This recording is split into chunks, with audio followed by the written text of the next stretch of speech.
In this video, I look at appeal decisions that consider how a house fronts the highway. The first property is a two-storey house with attached garage.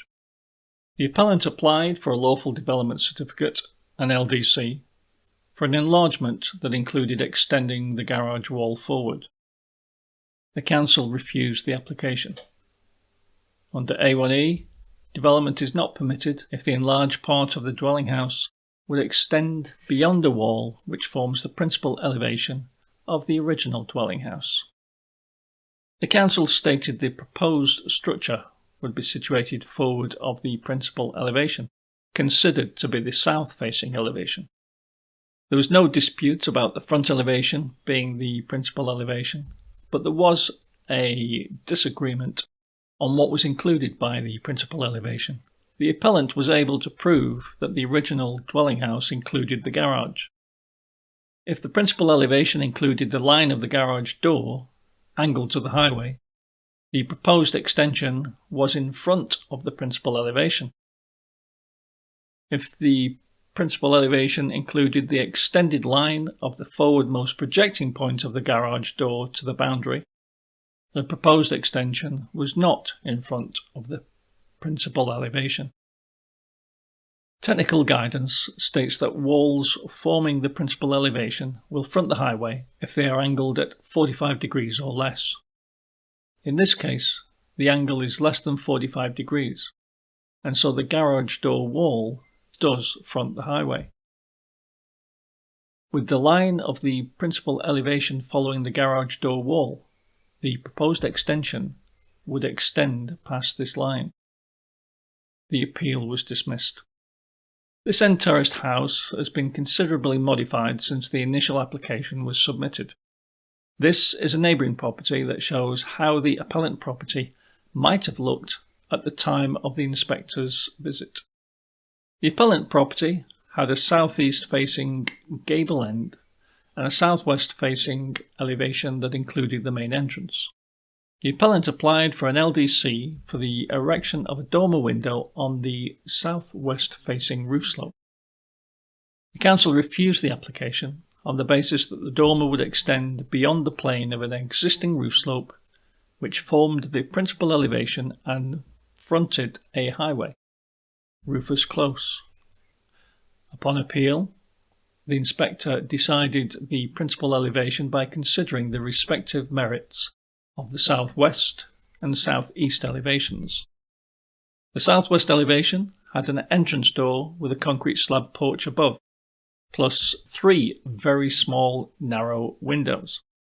Council claimed that this elevation fronted Rufus Close, but it was noted that the area of land separating the southwest elevation from Rufus Close was part of the enclosed garden area of number 2 Rufus Close.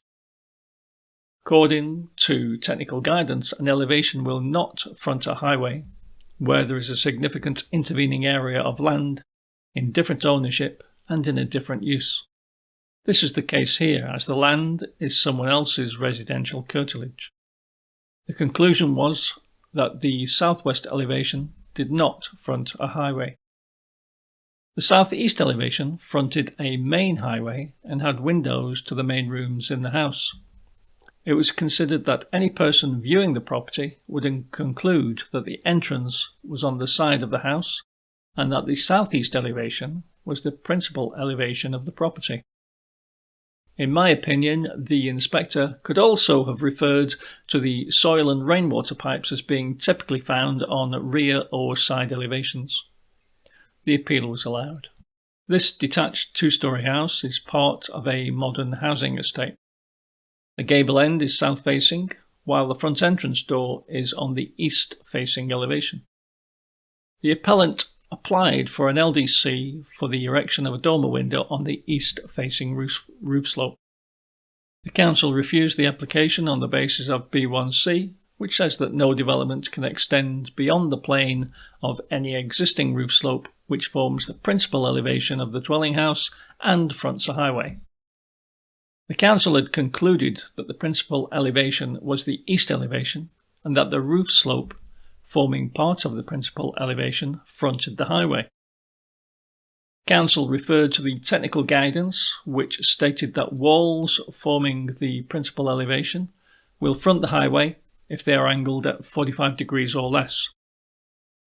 The Council considered that the significance of the 45-degree element of the technical guidance was in its relevance to the visibility of the elevation from the highway. The inspector pointed out that B1C related to elevations that fronted a highway, not those that were visible from one. The inspector considered the relative merits of the west, south and east elevations before deciding which was the principal elevation. The west-facing elevation was largely a blank wall. The south elevation had a ground floor bay window with a bedroom window above. Architectural detail was provided by the arched header over the first floor window and detailed brickwork below the apex of the roof.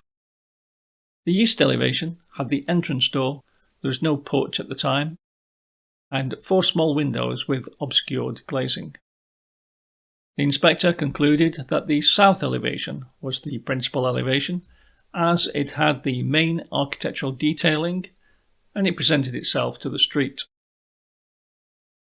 As the roof slope did not front the highway, the appeal was allowed. I'm not convinced that this decision was correct, as the assessment of the elevations did not include some major aspects. I think the inspector should have highlighted the following.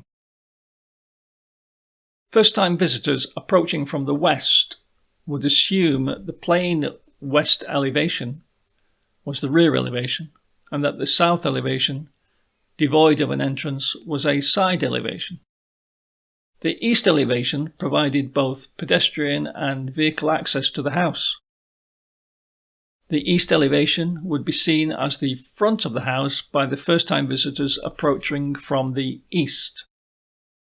With this in mind, I think there's a strong case for assigning the east elevation, not the south elevation, as the principal elevation. On this basis, the appeal would have been dismissed. If you're thinking of pressing the like or subscribe buttons, thank you very much. Next week, I look at appeal decisions being applied to the letter of the law. Thanks for watching. See you next week.